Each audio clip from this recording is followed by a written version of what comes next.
Good morning, and thanks everyone for joining our session today. I'm Ben Frisch, your South Georgian Bay Digital Service Squad representative, and I will be your moderator for this session. Just a couple of quick housekeeping notes. Because we're on a webinar, everyone's muted by default, but you can use the chat section, the chat box, to ask any questions, and we'll try and get to those if time permits before the end of our webinar. Today's webinar is brought to you by the partners at the Business Development Center, home to Collingwood's marketing and business development departments, including the Collingwood Business Improvement Area, the Center for Business, and the Small Business Enterprise Center. This roundtable chat is the second of a two-part series that we've called Making Your Online Store a Local Success Story. Today, we're going to try to dig into the tools and tech side of that story and learn about some of the options you have available, along with some tips and advice to make your online store a success. Today, I'm going to just share my screen here. So today we're joined by a panel of experts that includes John Gilham from Brand Builders. We've got Vic Michener from My Favorite Marketer, Jeff Wiersink from Minds Alive, Brandon Houston from Collingwood Commons, and Angela Forder from Canadian Pet Connection. So I want to thank all of you for joining us today and providing your input. Our objective here is to connect you with creative and talented minds to build your skills and market your business for the common good. As they say, a rising tide lifts all ships. Did you see what I did there? Using all the names of their business. I was inspired by Tim's intro last week. I fell short, I'm sure. But we shall aim to inspire and educate you as you hear firsthand about their experience with different e-commerce platforms to make your online store a retail success story. So without further ado, I'm going to kick it off with our questions. So starting with a brief introduction, we'll go around the panel, have everyone introduce themselves, including their e-commerce platform of choice, and a brief overview of your experience with it. Why don't we start?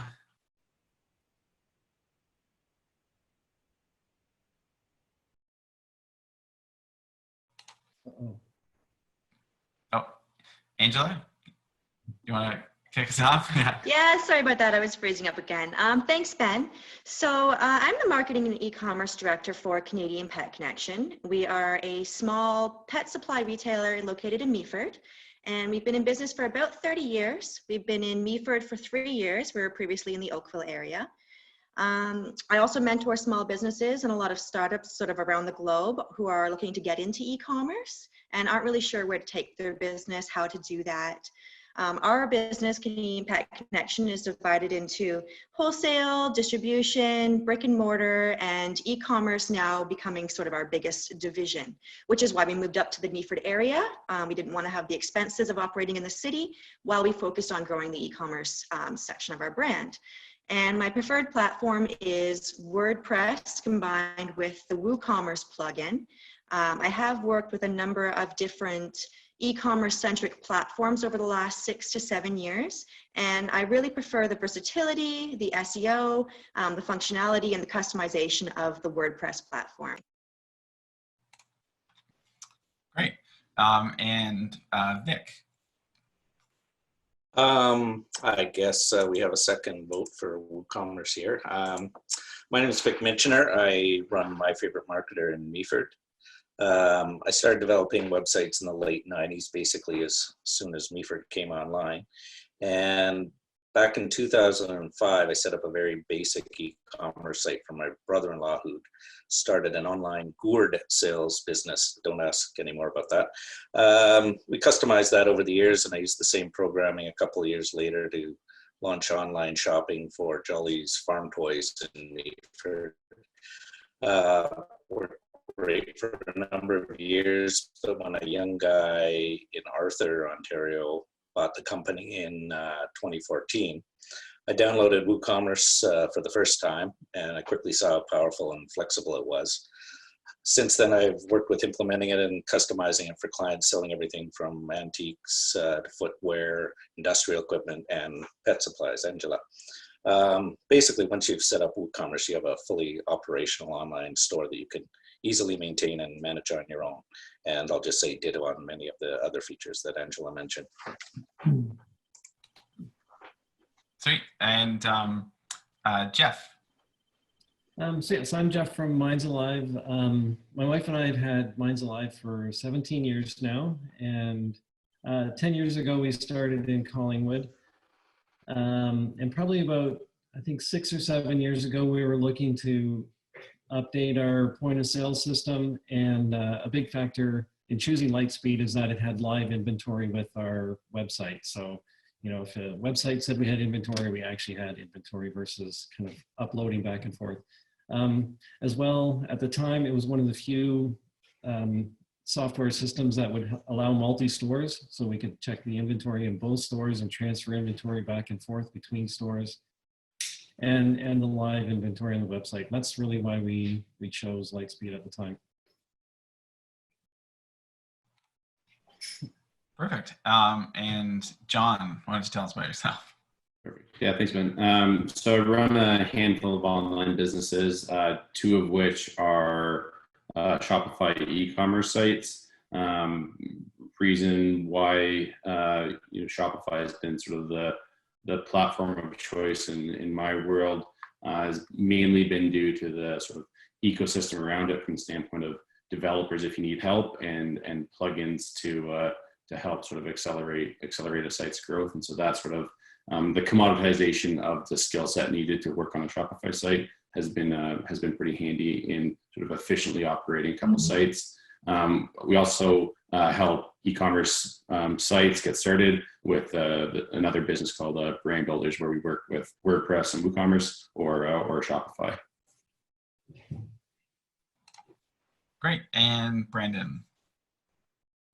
Thanks, Ben. So I run a video marketing company in Collingwood called Switch Video. We do a lot of corporate advertising marketing videos. And I also run the Collingwood Foundry, which is a downtown co-working space. And that's where the idea of Collingwood Commons was built. Back up a few years, my background was actually running a web development agency for about 10 years. I started that in 2004. So that's where a lot of my experience comes from in setting up websites like this. And the Collingwood Commons itself is actually running on WooCommerce as well. So it's a bit of a customized version of WooCommerce. So I'll throw my hand up for that platform also. But one thing I will say is that secondarily, I do really like Shopify as a solution. And the reason is because with WooCommerce, as flexible as it is and customizable as it is, if you don't have the web developer to support it or the skills yourself to be able to develop with it, it can pose a bit of a challenge to initially get it set up, whereas Shopify is generally a little easier to roll out as a new user. Awesome. Yeah. And you know what? That's a great segue into our next question, which is essentially how easy is it to get started? And I did want to mention too, so for our audience, we want to make sure that we sort of try and cover our bases from whatever skill level you're at. So whether you're just starting out and don't know much about e-commerce, or you're pretty advanced but need some extra tips to refine some of those skills. We're going to try and cover those bases, but if you have any questions after the fact, please don't hesitate to follow up with me, and we'll try and clear up any questions or ask them before the end of the webinar. But with that out of the way, so how easy is it for someone to get started? If that's if you have that information available with the different platforms. So Brandon, I guess just to follow up on what you were saying. So with respect to Collingwood Commons, how easy is it for someone to put it on your platform there? Yeah, so I've set that to be as easy as possible for new users. So they can register right on the front of the website, set up their business by uploading, a logo, a background image, and all the details about their shop, and then easily start onboarding the products one at a time into it. It does have an inventory management system, but it's not necessary to use it. But you can get started pretty quickly and pretty easily. And it's free, correct? It is, yeah. So it's free for businesses to sign up. The only cost involved is the payment processing. So we're using Stripe on the back end of it. So that's the credit card processor, and it's 2.9% and then 30 cents per order. So that would be the only fee that's involved with it.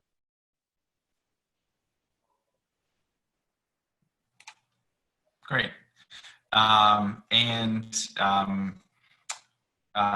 Angela, if you might kind of chime in on sort of your take on WooCommerce and how easy that would be for someone to get set up with. Yeah, definitely, Ben. I mean, I do feel like it's a little bit of a loaded question. How long it takes you to really get your website up and running really depends on the functionality of your website that you need. If you think of your website as a digital salesperson, so what kind of tools would your real life salespeople need? And you want to have those tools available on your website as well. So if it's a very, very basic site, maybe you're selling one product, you need to have a few pages about us, who we are, our shipping, our privacy policy, that's it. You may be able to get that set up in just an afternoon if you have the technical skills to do so. Whereas if you need a ton of functionality, you're adding in hundreds of products, things like that, it could take several weeks, maybe even months to get a website set up. Now, from the perspective of using WordPress, it is a little bit more technically difficult than something like, say, Shopify, for example. I have to agree with John and Brandon that Shopify is a very user-friendly, very easy to set up platform. Now, if you are choosing to go with something like WordPress or WooCommerce and you aren't technically savvy, I would recommend getting someone like Vic in your back pocket to initially do all of that setup. In terms of costs, it does depend on if you're hiring somebody to work with you to develop it or if you're doing it yourself. If you're doing it yourself, WordPress and WooCommerce are a free platform, but you do need to pay for things like your SSL certificate, your domain name, and your hosting. You can be looking at maybe $25 a month or less to get started. Yeah. Great. And Vic, do you have anything else to add to that in terms of WordPress and WooCommerce? No, I would agree that there's a really wide range of needs that people might have in getting an online store going. The initial time and investment is setting up your website. If you already have a WordPress website, then you're already well positioned. And if you don't, I'd recommend WordPress as an excellent first move. It's really the most popular platform for websites in the world. Very flexible, easy, even for non-technical people to maintain.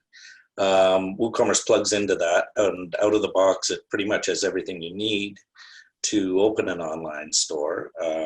You need to enter your products. There's customizing the look so it fits seamlessly into the look of the website, setting up payment options as required, incorporating shipping options. You've asked about inventory. That's one of the things that can be integrated. In terms of cost, I mean, again, it's a wide range.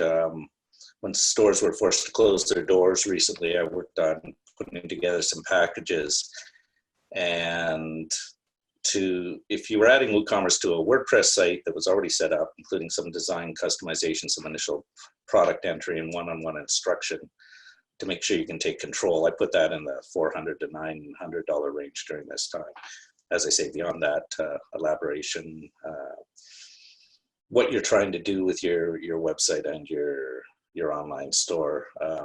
There's a lot of room to go further than that.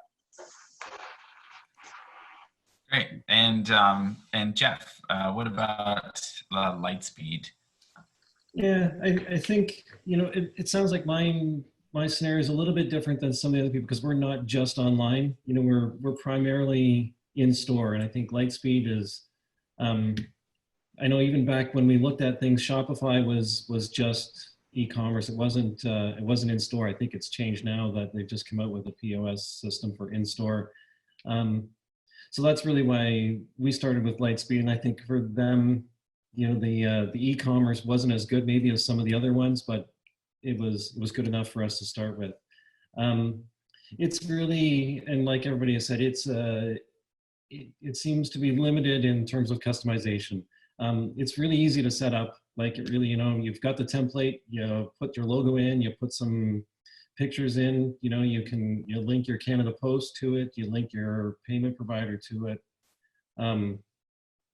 You know, my wife and I did most of it in, you know, it's been sort of an ongoing thing in terms of customizing, but it's been fairly easy for somebody who's non-tech to do.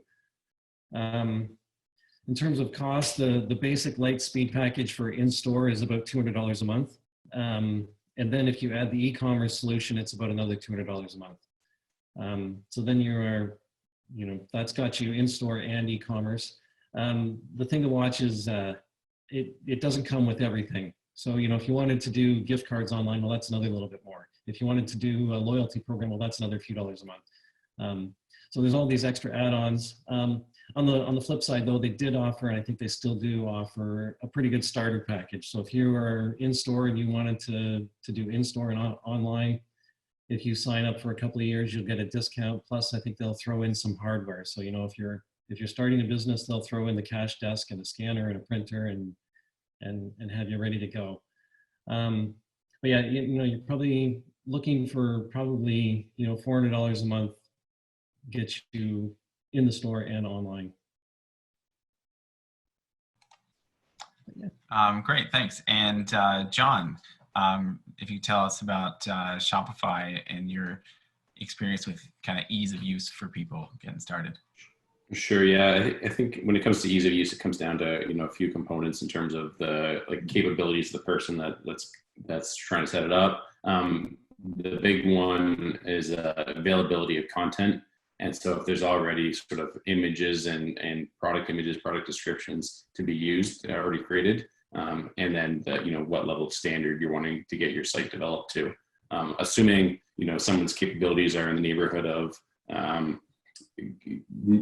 sort of like running social media well and running an email list and sort of like comfortable online, you know, that's sort of a 2-evening activity to get set up with Shopify or kind of a 1-day activity. If you're a little behind on either the content or your capabilities, then I'd say it's kind of a weekend worth of work to get fully set up. And then it can scale up to you know, it can be a several month-long process depending on the level of detail that you're looking to get into. In terms of costs, base package is $29 a month, and then like a lot of things, it scales with both the cost of goods and like in terms of how much revenue you're doing. You can get breaks on the percent that they take. And then also with added functionality. So every time you add some additional functionality, there's a whole bunch of plugins to support the ecosystem. And then there's typically a monthly cost to many of the popular plugins. So usually it runs up to, yeah, and good point from Kelly that, yeah, that Shopify cost is in USD. And then in terms of the sort of the difficulty and sort of where the cost typically lands is it usually runs up around sort of the $150 to $200 a month range is what I've seen for most stores once they get a fully functioning, fairly significant setup for Shopify. But it can start at kind of that 29 to ramp up to kind of 250 USD. Sweet, thanks. Just as kind of a side note to that, I mean, I know Shopify has their Academy, which is a great resource for learning and everything else. Just really quickly, are there other resources that people can tap into for maybe for Shopify as well, but also WooCommerce and Lightspeed that you guys know of? Nothing specific, but there's tons of, like, you know, anytime there's a problem, it's a, you know, a Google search away from a solution. So there's tons of, you know, especially with any of these, like with WooCommerce or WordPress or Shopify, there's tons of online support around those platforms. I'd like to add that if you are having a problem with your website and you are newer to owning an e-commerce site, somebody else has already had that problem and someone else has already offered them the solution online somewhere. Right, and there's probably a plugin that can do what you want it to do, right? For Lightspeed, they do offer Awesome. unlimited support, which is nice. So you can do a live chat or a phone support. They are quite good with that. That's great. Yeah.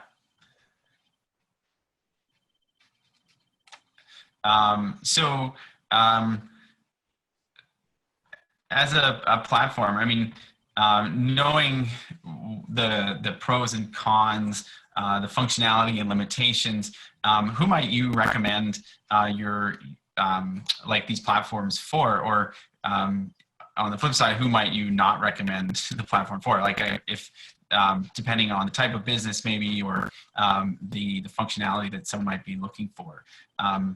If we can start with Angela, I guess.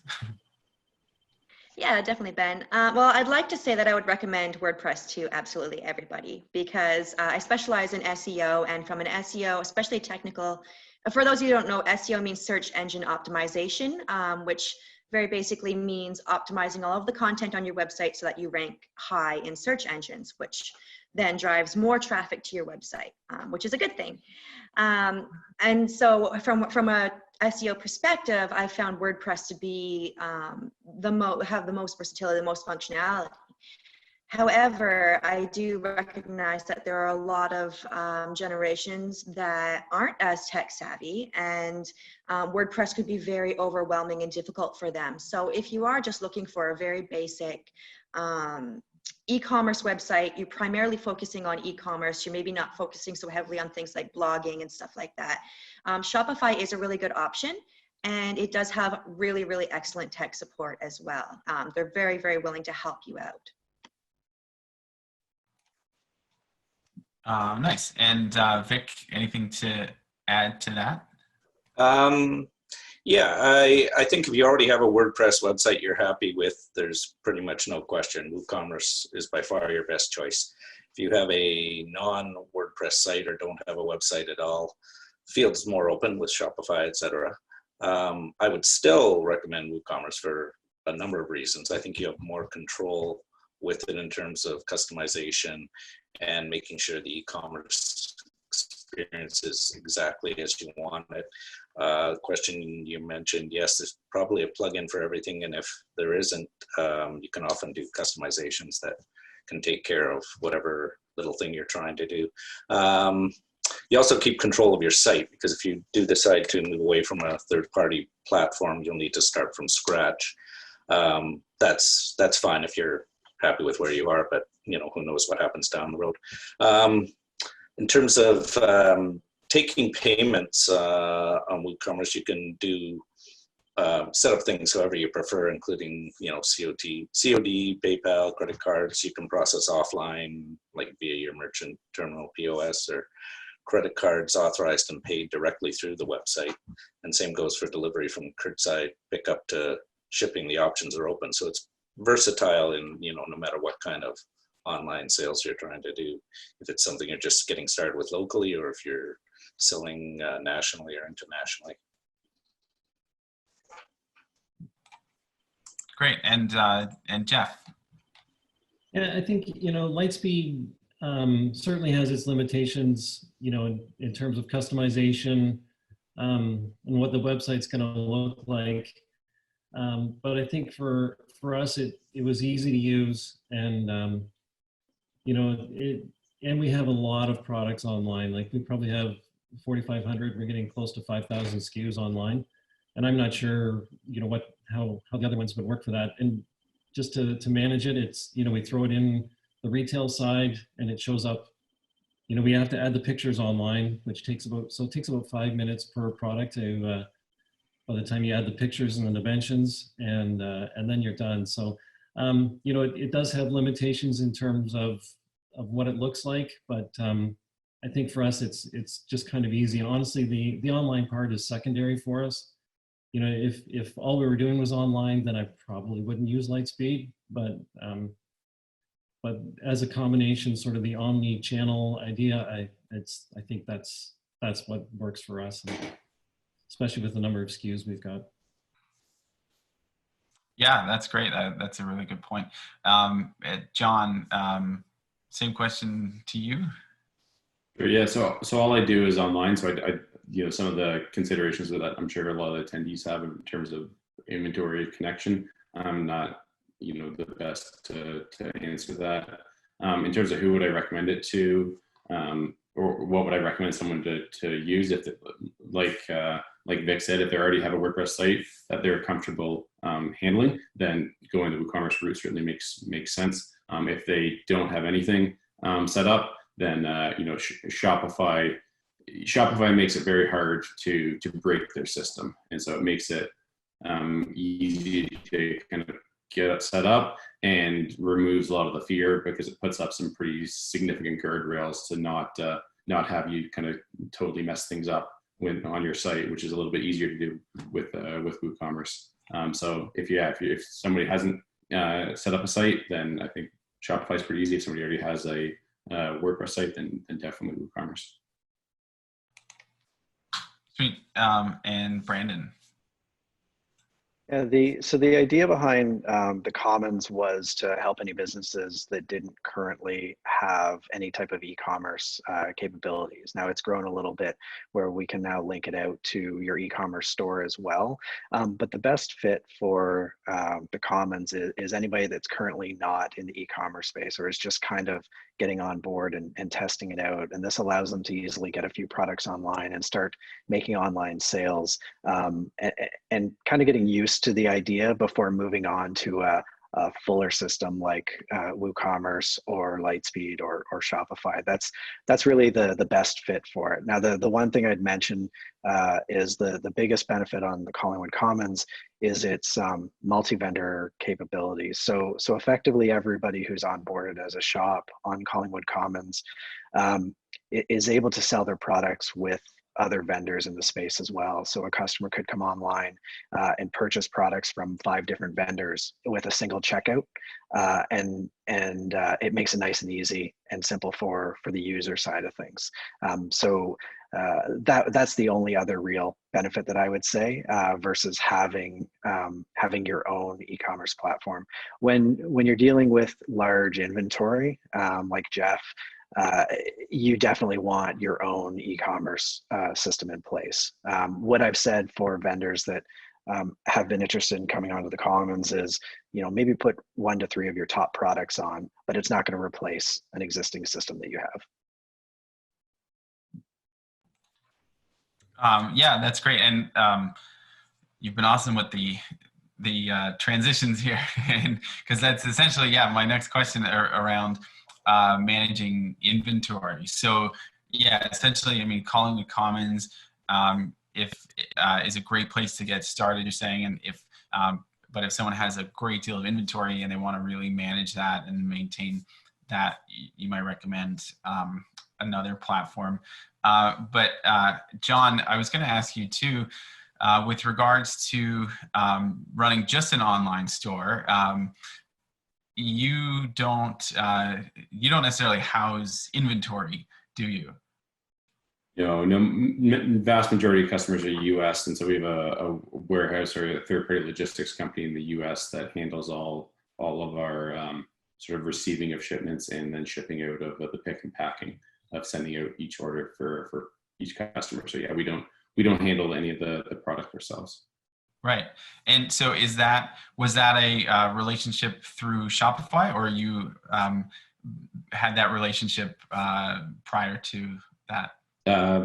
Post. So we use both Amazon for some fulfillment, and then we use a third-party warehouse. And so that was a relationship that there's lots of warehouses in the US that's what they do, is act as a sort of a receiving, storage, and shipping. And they can log directly into the Shopify platform as a user, and we don't have to touch any order. Oh, that's great. And so you don't deal with inventory, they manage that for you? They manage it and keep everything up to date, and then we just have something that monitors when we need to do reorders. That's fantastic. Jeff, what about you in terms of inventory management? Yeah, that's again kind of the main reason why we chose Lightspeed, is that the inventory is live. So and we've set it up so that products are only visible if we have them in stock. So we've had cases where somebody wanted to buy 2 of something. They bought 1 and then it disappeared. And so they're emailing us, why can't I get 2? And it's because, well, you got the last one. And so it saves us from doing back orders and sending out of stock messages and things. So it's really, for us, that's been the key component, is having live inventory. It does make a bit of an issue. We have more than one store, and so it's inventory that's live in Collingwood. And then if somebody orders it, we actually have stores in Bracebridge, Huntsville, and Gravenhurst as well. And if somebody orders it in Collingwood online and they want to pick it up in Huntsville, and it's not there, well, then it's going to take a little while to get there. But yes, live inventory was key for us. Right. And I imagine, Angela, your system is sort of similar, or? Yeah, Ben. So currently we carry about 10,000 SKUs online, and we're ramping up to about 50,000 by the end of the year. So we have a lot of SKUs to manage. The nice thing about WordPress is that there is a plethora of different inventory management options, but our biggest challenge has been something that integrates with our veterinary distribution and our brick and mortar store as well. I know it was mentioned earlier that WooCommerce actually now has a point of sale for WooCommerce plugin, and it acts basically like a smart vendor or any kind of retail inventory management system with the reporting and all of those kinds of things, but also integrates with our WooCommerce store. So that's the route that we're taking right now. And it's extremely effective. And someone had asked what the cost. It's $199 for the year. If you've ever worked with some of the bigger name inventory systems in retail, like Smart Vendor, for example, you're looking at tens of thousands of dollars. So it is substantially cheaper, and it works across your platform. Great. And Vic, do you have anything to add to that as well in terms of implementing some of these systems? I don't think I can add too much to what Angela said. She, has the daily hands-on experience of having to run the store. But I am on her recommendation. Another client of mine has decided that is the best. That plugin is the best route for him to integrate in-store show sales, because he goes to a lot of shows, and the online. So we're working at putting that in place right now. Great. And next question, how do you manage your shipping, and have you had to make any changes to the process with COVID-19? And that's either from a logistics standpoint or just maybe a marketing standpoint, if timing is an issue. I will start off, Angela, if you have any points to add on that. Yeah, so I have quite a bit of insight into the shipping world. This has been a big challenge for us, especially having a business that was in Oakville. We're close to Mississauga, where there's big sorting facilities, there's every kind of courier available. And then you move up to the small town of Meaford, and your choices become very limited very quickly. When it comes to shipping, and this is something that all new e-commerce retailers learn, is that Canada Post really does have a monopoly on shipping. They have by far the cheapest prices. I mean, not necessarily the best service and fastest shipping, but they are one of the only affordable shipping options in Canada until you get into a really high volume or until you're shipping very heavy products. And one of the challenges in sort of the Grey Bruce area is that Canada Post uses third-party truckers to pick up from their depots and to take all of the products, all the parcels back to their Mississauga sorting facility to be sorted and then dispersed around the country. Whereas in Oakville, for example, you can have a dedicated Canada Post truck pick up from your warehouse every day. That's not really possible here because they're using these third-party trucking companies. So it's been a 3-year struggle for me getting a Canada Post pickup, which actually we just had our first Canada Post pickup at our warehouse yesterday. And we ship hundreds of products, hundreds of parcels every day. So our staff has been labeling the boxes, packing everything, getting them onto pickup trucks, driving them to the Canada Post depot 3 blocks away, unloading them at Canada Post, driving back. It takes a lot of time, it takes a lot of man hours, and it adds handling of each parcel needs to be handled 2 more times to do it that way. So that's been a big challenge. The other route, of course, is if you're doing FedEx, DHL, UPS, for example, they will pick up from your store, which makes it a lot easier. However, you are looking at a substantially higher cost for that. There are sort of freight brokers like FreightCom, for example, is a great Canadian company that has ClickShip. And what they do is they pool together a number of hundreds of different businesses to get cheaper rates with FedEx and DHL and Purolator. So that is a good option to consider. About 60 to 70% of the time, Canada Post still beats out with better prices. Now, when it comes to organizing shipping on your website, there's different ways to do it. You can offer free shipping, for example. Free shipping has a higher conversion rate. People are used to the Amazon Prime. They want free shipping. And they're much more likely to buy more products from you if the shipping is free. Unfortunately, as many of us in retail know, it's not really feasible. It doesn't really fit into the margins. Shipping in Canada is quite a bit more expensive than it is in the US, so we can't offer free shipping on a lot of things. The next option would be exact cost shipping. So most e-commerce platforms will integrate with Canada Post and other couriers, and they will show your customer the exact cost to ship that product based on the weight and dimensions that you put in for that product. This can save you a lot of time. It can save you a lot of costs because you're not subsidizing any of the shipping.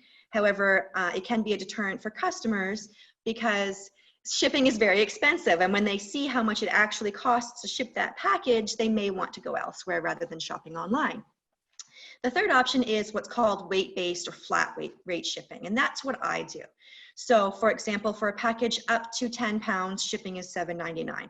For a package from 10.1 to 20 pounds, shipping might be a $10.99. So I do end up subsidizing about 20% of my shipping going this way, but it does give me a pretty competitive edge over most of my competitors who do exact shipping costs. So there's a lot of different kind of things to consider when you're setting up shipping. It's a very complicated ecosystem and a very big part of your e-commerce store. So yeah, if anyone has any questions about how to set it up, please let me know. I'm very happy to help. And someone in the chat was just asking, again, the name of that courier company that pools the rates. Yeah, so there's dozens of them now. We're kind of seeing a secondary sort of .com boom with the e-commerce world now, especially now with the pandemic. Everyone's looking to work online, so e-commerce is really growing rapidly. So there's a lot of companies doing this. The one I recommend is called FreightCom, and they have a really integrated app called ClickShip that does that. If you're looking to integrate with your own accounts, I recommend an app called ShipStation. And ShipStation is what I use with WooCommerce. I find it to be the most user-friendly shipping plugin. That's great. Jeff, seeing as how you ship a lot of inventory as well, what's your kind of take on that? Yeah, no, we we use Canada Post as well, or mostly, and we are not shipping near as much as that. Like really, we would maybe have 1 or 2 orders a week before all this started. And now, we, in terms of shipping orders, we maybe have anywhere from 15 to 20 a week, so it's not a huge amount. We still just use Canada Post. What we did switch from is we used to for the one parcel we had a week, we would just walk it down to the street to the post office and wait in line and get it measured. Now we use the Canada Post website where we measure it and weigh it ourselves, and then we can just drop it off. And it's 3-4 parcels a day that's manageable. I would say 3/4 of our orders are pick up in store. So we get orders online, and customers have the options of which store they want to pick up from. We do offer free shipping over $75, and I think, like Angela said, people expect free shipping now with Amazon Prime and some of our competitors off that. So we got to do it, and you take a hit on it for sure. Flip side is people add to their cart, so they get to the $75 point. So we are shipping bigger orders, but then it's costing more to ship as well. So, but no, just using Canada Post for now. We're looking into freight.com as well, or Freightcom, and see if it's going to be worthwhile if this continues. Yeah, and I understand you do some local deliveries too. Has that been like a challenge to kind of facilitate? It's been a bit of a hassle. It's never on the way home. So you're always, you're driving 15 minutes one way to drop off a $30 parcel, and so it's better than nothing, right? So it's and hopefully we're building that customer service for later. I think I think we're maybe a little bit different than some of the people. I think what's helped us during this time more than anything is having a strong brand presence in the community to begin with. And that's driven people to our website more than having good SEO or a great website. I think it's, hey, I need some toys. I usually go to Minds Alive. Let's see what they have on their website. And it's worked out that way for us, really. I think it's the bonus of being in this community, honestly. Nice. And John, shipping, how does that play a role, considering especially that you don't necessarily deal with the inventory management or packing and shipping yourself? Yeah, so I mean, not much I can add to what Angela added in terms of sort of expertise, especially domestically. Shipping within the U.S., we haven't seen any significant disruption. Shipping into the U.S., the supply chains are totally a mess. And so, yeah, we've had things that should take 2 weeks taking now a month and a half still tied up. So that the supply chain component of getting onto shore is definitely causing some interesting challenges. But then domestic shipping, we integrate with ShipStation in the U.S. and it does the bulk discount based on the volume that ShipStation offers. So it gives the sort of the discounted rate, and then we leave the majority of that up to the third-party logistics company. Perfect. And Vic and Brandon, I know you guys don't necessarily deal with inventory shipping yourselves, so I'll just leave it out there. If there's anything you have to add, let me know. Otherwise, we'll jump to the next question. Cool. You're both shaking your heads, as I figured. But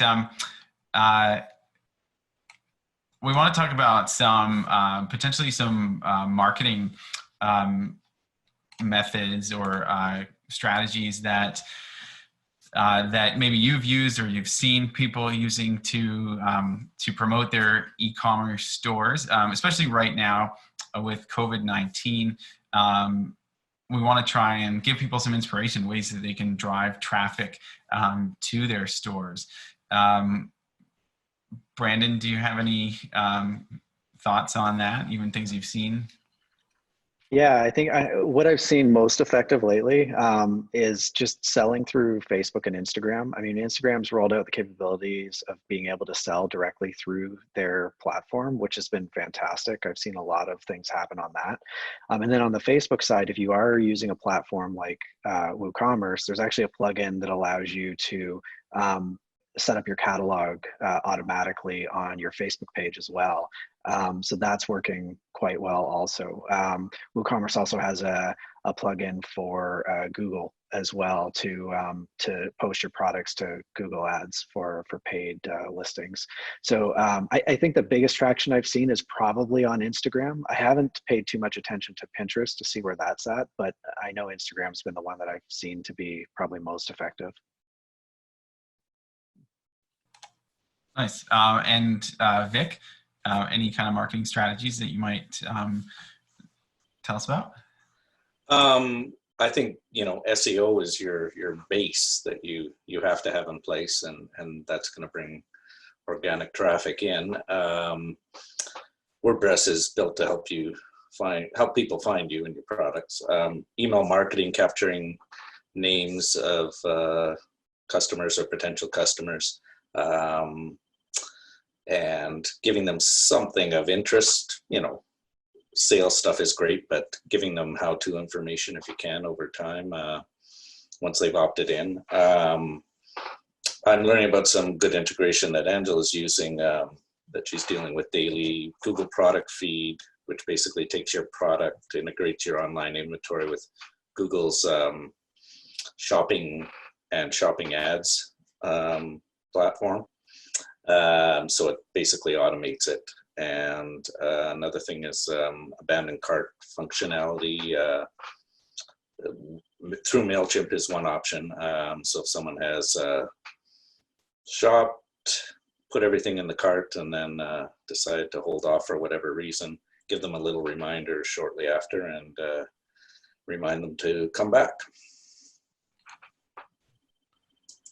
Nice. And Angela.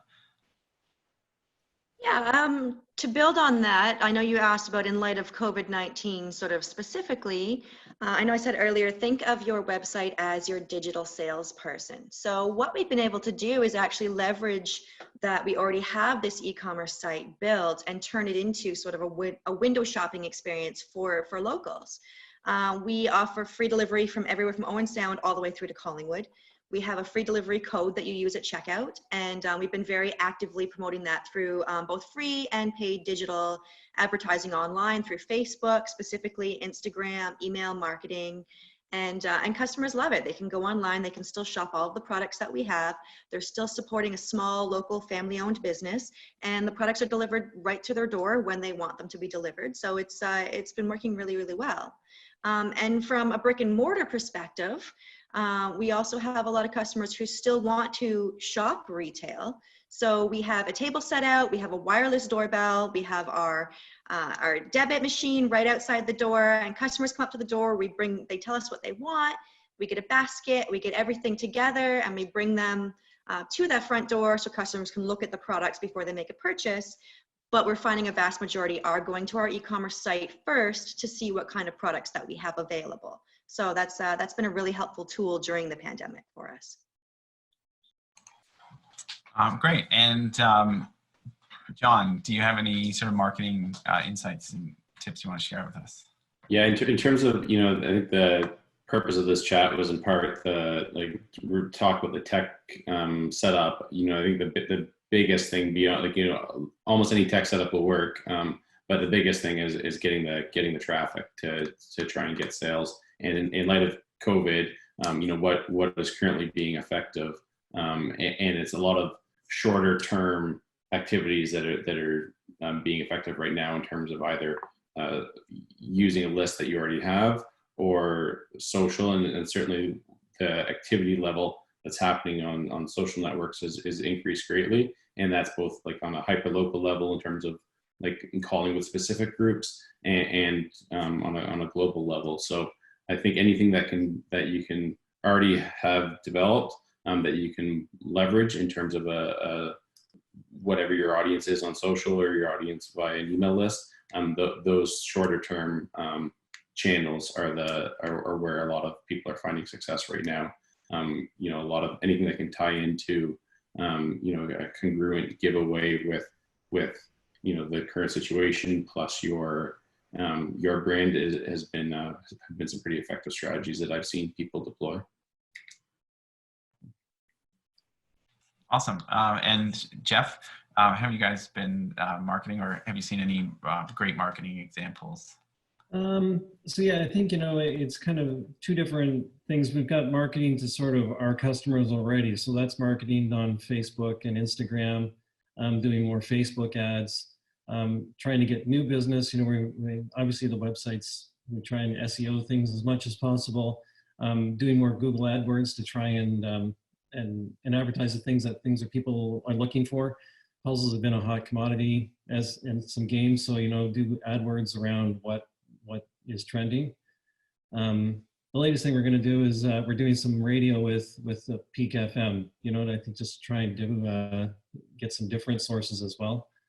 And, you know, and I think maybe different than some people, I think we're still local based, you know, and we've been pretty lucky. I think that we've had a lot of loyal customers shop online and still get pickup in store. So having a decent brand to begin with, I think, has helped us out. And I have seen one good example I see on Facebook is the Black Bellows Brewing, or the brew company there. They got some awesome Facebook going, but just as somebody else to look for online locally. Yeah, nice. Well, so that's it for our prepared questions. I see that that the group has been really great at kind of managing some questions in the chat as they've come up. And we've got a couple of minutes left. I just wanted to maybe bring up some of these and put them to the group, just so for the recording version of this, anyone who's watching after the fact, we can maybe answer some of these questions as well. So one I noticed here was regarding a not-for-profit thrift shop. So someone's asking what platform someone might recommend for if that's the type of business that they're operating. I'll put that question to anyone to provide some input on that. What I shared in the post was just that Shopify does have a nonprofit discount. I'm not sure what it is, and they don't publish it on their website, but if you call and speak to their sales team, they will actually put a nonprofit rate in place. Yeah, awesome.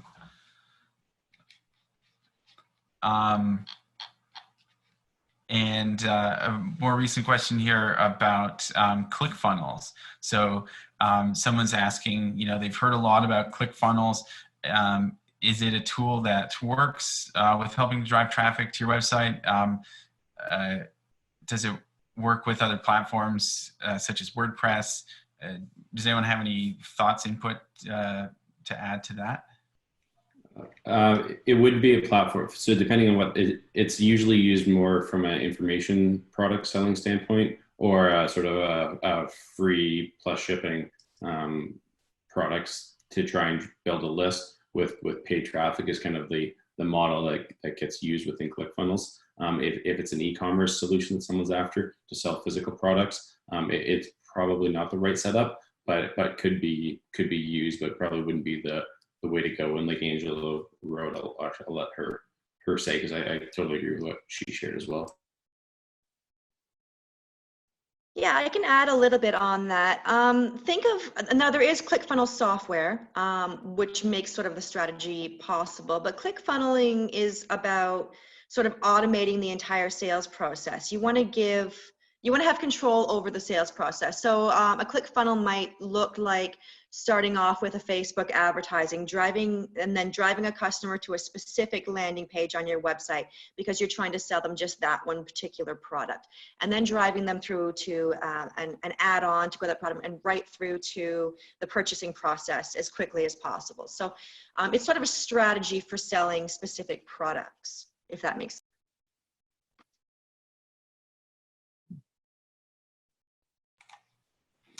Awesome. Well, that's our hour for today. So I just wanted to, I'll bring this back up here and say thanks to all of our panelists, John, Vic, Jeff, Brandon, and Angela, for joining us today, and thanks to our audience. So hopefully we were able to shed some light on these platforms or answer some questions that you had and help navigate this fairly difficult time for a lot of businesses. So just a reminder that the Collingwood Commons is a free platform, and it's an interesting, great place to get started. And you can reach out to me, Ben Frisch, your Digital Service Squad representative, if you have any questions or follow-up. The Digital Service Squad program is, if you haven't heard of it, it's a program called Digital Main Street that offers free digital marketing service and support for Main Street businesses and beyond. And my service area is from Meaford to Clearview. And we're really trying to help as many business owners as possible right now. And just double check my notes that's it. Have a great day, and thanks again to all of our panelists. Really appreciate your input and your insights. Have a great day. We'll see you later.